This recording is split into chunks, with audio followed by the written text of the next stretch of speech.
ایک شادی جس نے سپنوں کو توڑ دیا، ایک محبت جس نے دلوں کو جوڑ دیا۔ دیکھیے نیلوفر کی دل دہلانے والی کہانی، پیار، دھوکہ اور آزادی کا سنگھرش۔ دوستوں، آج میں آپ لوگوں کو فلمی ٹنگ میں سنانے جا رہی ہوں 1982 کی بہت ہی مشہور فلم نکاح کی اسٹوری۔ تو چلیے شروع کرتے ہیں۔ حیدرآباد کا عثمانیہ یونیورسٹی، یہ وہ علاقہ ہے جہاں پرانی حویلیاں کی چھایا میں نئی پیڑھی سپنوں کے پنکھ لگا رہی ہے۔ پرانے پیڑوں کی چھاؤں میں بنے گلیاروں، کتابوں سے بھرے بیگ اور چہکتے ہوئے چھاتر چھاتراؤں کے چہرے ماحول کو زندہ بنا دیتے ہیں۔ انہی چہروں کے بیچ نظر آتی ہے ہماری نائکا نیلوفر بانو یعنی کہ سلمیٰ آغا۔ گورے چٹے چہرے پہ معصوم مسکان، آنکھوں میں تازگی، ہاتھوں میں کتابیں۔ اس کی چال میں شرافت ہے اور انداز نفاست ہے۔ وہ ایک پڑھی لکھی، خوبصورت اور سمجھدار لڑکی ہے جس کے سپنوں میں محبت اور زندگی کی خوشبو ہے۔ کلاس روم کا دروازہ کھلتا ہے، اندر آتا ہے آفاق حیدر صدیقی یعنی کہ راج ببر۔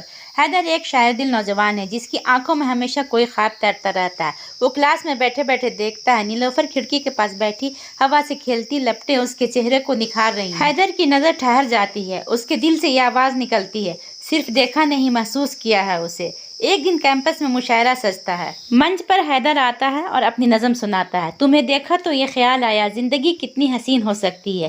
بھیڑ تالیاں بجاتی ہے لیکن نیلوفر کے دل میں کوئی عجیب سی گونج اٹھتی ہے، لیکن وہ اپنے آپ کو روک لیتی ہے۔ اسے اپنے ماں باپ اور خاندان کی عزت کا بہت خیال ہے۔ وہ سوچتی ہے میں کالج آتی ہوں پڑھائی کرنے، صرف اور صرف پڑھائی کرنے۔ وہ صرف پڑھائی کرنے نہیں بلکہ کتابوں کے اپنے دماغ میں اتارنا چاہتی ہے، کچھ بننا چاہتی ہے۔ گھر میں اس کی ماں بھی اسے سمجھاتی ہے کہ کتنا پڑھو گی، اب شادی کر لو۔ ماں باپ اور سماج کا دباؤ پڑنے لگتا ہے تو پھر وہ شادی کے لیے تیار ہو جاتی ہے۔ کالج کی گلیوں میں، کینٹین کی چائے میں، لائبریری میں اور باغوں میں حیدر اس کا پیچھا کرتا ہے تو نیلوفر اس سے ایک دن کہہ دیتی ہے کہ دیکھو حیدر، جیسا تم سمجھتے ہو ویسا کچھ بھی نہیں ہے۔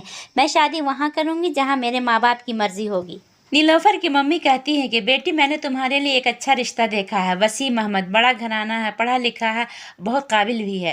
نیلوفر تھوڑی دیر سوچتی ہے، اس کے سامنے حیدر کا چہرہ گھومتا ہے لیکن وہ خاموش ہو جاتی ہے کیونکہ اس نے کبھی حیدر کو اس نظر سے دیکھا ہی نہیں ہے اور وہ اس کی خاموشی اس کی ممی ہاں سمجھ لیتی ہے۔ وسیم اپنے ماں باپ کے ساتھ نیلوفر کو دیکھنے آتے ہیں۔ وہ نیلوفر سے بولتا ہے میں چاہتا ہوں کہ میری پتنی پڑھی لکھی ہو اور میرے ساتھ برابری سے چلے۔ آپ سے بات کر کے ایسا لگتا ہے کہ آپ ویسی ہی ہوں گی۔ نیلوفر کی شادی وسیم سے فائنل ہو جاتی ہے۔ نوابوں کے شہر میں جب نکاح کی تیاری ہوتی ہے تو ہر گلی ہر چوکھٹ پہ چراغ جل اٹھتے ہیں، بارات آئی، بینڈ باجے بجے اور شہنائیوں کی دھن نے ماحول کو رومانی بنا دیا۔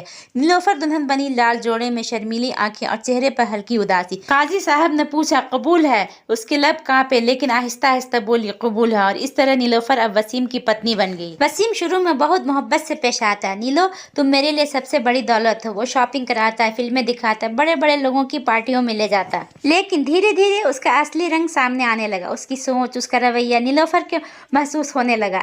وسیم اکثر دوستوں کے ساتھ وقت گزار کر رات میں دیر سے گھر آتا، کبھی کبھی شراب پی کر۔ نیلوفر روکتی تو جھنجلا کر کہتا یہ تمہارا کام نہیں ہے، عورت کا کام ہے خاموش رہنا۔ نیلوفر کو چوٹ لگی، وہ سوچتی کیا یہی محبت ہے، یہی رشتہ ہے؟ دھیرے دھیرے گھر کا سکون ختم ہونے لگا، جھگڑے بڑھنے لگے۔ نیلوفر کی آنکھوں کی چمک جو کبھی کالج میں ہوا کرتی تھی ہنستے ہوئے مسکراتے ہوئے، اب وہ بجھنے لگی تھی۔ وقت بیتتا گیا اور 1 سال گزر گئے، اسی طرح سے میرج اینیورسری آ گیا۔ نیلوفر نے وسیم سے پوچھا کیا میں میرج اینیورسری میں پارٹی کا انتظام کروں، تم آؤ گے؟ وسیم نے کہا بالکل، بہت بڑی پارٹی کا انتظام کرنا، میں انشاءاللہ ضرور آؤں گا۔ نیلوفر نے بہت بڑی پارٹی کا آیوجن کیا لیکن وسیم پارٹی ختم ہونے کے بعد دیر رات آیا۔ نیلوفر نے کہا آج بھی اتنی دیر؟ وسیم غصے سے بولا تمہاری سوچ اور میری سوچ الگ ہے، تم مجھے سمجھ نہیں سکتی۔ بات بڑھیا، غصے میں اس نے وہ لفظ کہہ دیے جو کسی عورت کی زندگی کا سب سے بڑا امتحان ہوتا ہے، طلاق طلاق طلاق۔ نیلوفر کی روح کانپ گئی، اس کا چہرہ پیلا پڑ گیا، اس کے سپنے، اس کا گھر، سب کچھ پل بھر میں ڈھہ گیا۔ وہ بکھر گئی لیکن پھر بھی اپنے آنسوؤں کو چھپا کر چپ رہی۔ طلاق کے بعد وہ اپنے مائکے لوٹ گئی، رشتہ داروں نے تانے دینے لگے، محلے میں فسفساہٹ ہونے لگی۔ لیکن سب سے زیادہ چوٹ اسے اس بات کی تھی کہ اس کی محبت، اس کا نکاح، اس کی زندگی سب برباد ہو گئی۔ اب مسئلہ یہ بھی آ گیا تھا کہ اس کا گزر بسر کیسے ہو۔ وہ اپنے آگے کی پڑھائی جاری رکھنا چاہتی تھی اور وہ جاب کے لیے ایک اردو میگزین میں گئی، وہاں اس کی ملاقات پھر سے حیدر سے ہوئی۔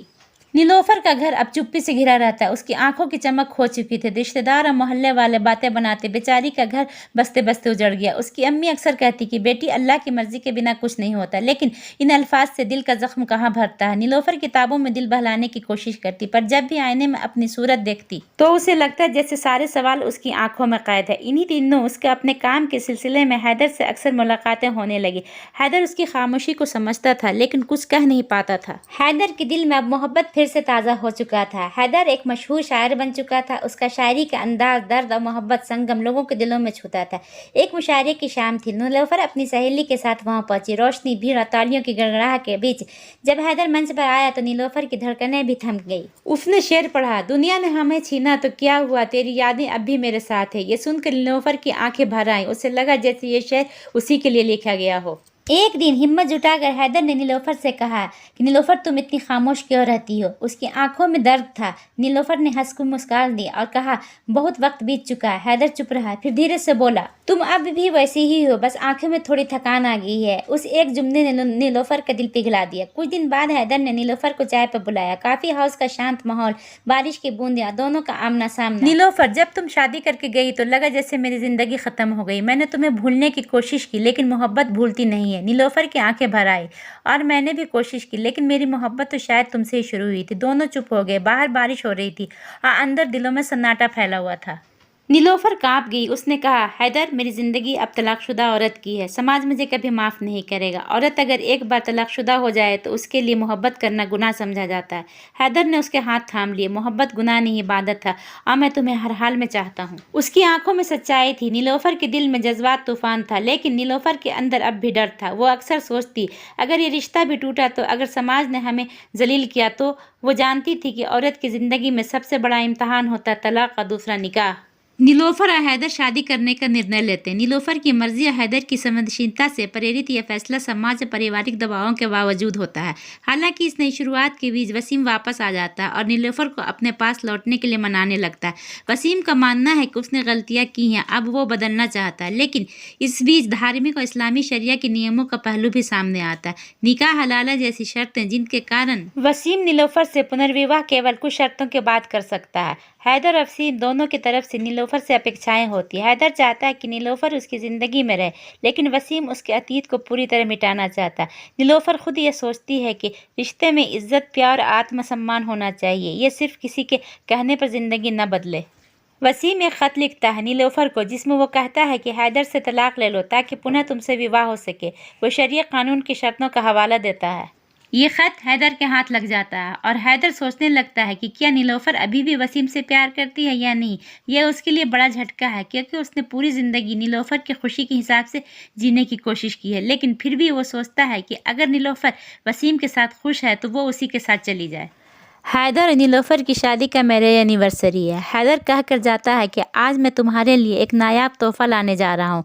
शाम को नीलोफर सज धर कर तैयार है। हैदर शाम को आता है, उसके साथ वसीम होता है। हैदर कहता है, यह है तुम्हारा गिफ्ट। नीलोफर चीख कर कहती है, तुम मर्दात ने हम औरतों को क्या समझ रखा है? मैं कोई सामान हूँ या कोई खिलौना? जब जिसका जी चाहता है खेलता है और फेंक देता है। वसीम मियाँ का दिल भर गया तो उन्होंने फेंक दिया। अब तुम्हारा दिल भर गया तो तुम मुझे वसीम मियाँ के हवाले कर रहे हो। किसी ने मेरी राय जानने की कोशिश ही नहीं की है। मेरी मर्जी क्या है? हैदर डर जाता है, कहता है, नीलोफर, मुझे गलत मत समझो। मैंने वसीम साहब का खत पढ़ा तो समझ बैठा कि तुम्हारी मर्जी भी वही है। और नीलोफर का हाथ थाम कर कहता है, प्यार प्यार प्यार। नीलोफर कहती है, मैं अपनी ज़िंदगी हैदर के साथ गुजारना चाहती हूँ, क्योंकि उसने मुझे हर मोड़ पर इज्जत दी है, प्यार किया है। वसीम अपनी गलती समझकर उसे आशीर्वाद देता है। हैदर नीलोफर साथ रहते हैं और नीलोफर ये संदेश देती है कि निकाह सिर्फ रस्म नहीं है, ये एक जिम्मेदार रिश्ता है जिससे प्यार, भरोसा, आत्मसम्मान होना चाहिए। नीलोफर ने एक महिला सहायता संगठन में काम करना शुरू किया, जहाँ तलाकशुदा औरतों को हक और सम्मान दिलाने की पहल होती है। हर औरत को हक है अपनी ज़िंदगी खुद चुनने का। नीलोफर अक्सर कहती थी, वो अपने काम में व्यस्त रही, लोगों की मदद की और अपने दर्द को दूसरों की ताकत में बदल दिया। इस बदलाव में हैदर हमेशा उसके दिल के करीब रहा, मगर उसने कभी उसके निर्णय को दबाया नहीं। दोस्तों, अगर आप लोगों को ये वीडियो पसंद आया तो लाइक और सब्सक्राइब कीजिएगा, अपने दोस्तों में शेयर कीजिएगा। Thank you for watching.